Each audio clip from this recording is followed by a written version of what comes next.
Joining me on Newswatch is Sophie Elsworth of the Australian. Sophie, no bias, says the ABC's Ombudsman. 100 complaints or so, no bias. How credible is that?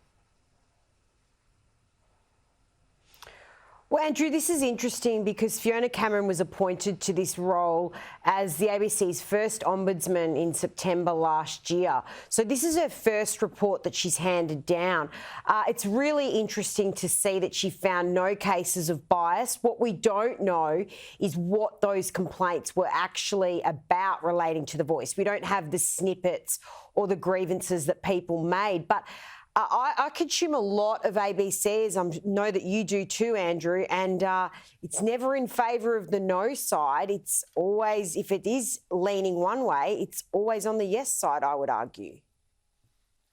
Oh, without a doubt about that, Sophie. It's incredible. I mean, I listened to yesterday to the day before to Patricia Karvelis, who's a notorious, booster of the Yes campaign, being so short and cold to someone who's for the no campaign, but then when someone like Noel Pearson comes on to slag off at the opposition leader Peter Dutton or Jacinta Nampijinpa Price, no campaigners, uninterrupted, they can say what they damn well like, not a question, not a reservation.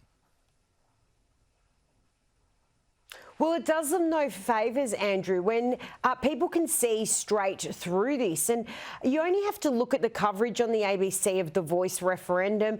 They are covering this day and night. There's programs. There's so much content about this. I can't find anyone who's a broadcaster or a journalist at the ABC that seems to be opposed to it. You would argue, and I would argue, I should say, many of them seem to be championing the yes vote. They're careful in their words. They know they need to be careful. But it's pretty obvious, I would have thought, Andrew. Oh, look, Sophie, of course it is, but not to the Ombudsman.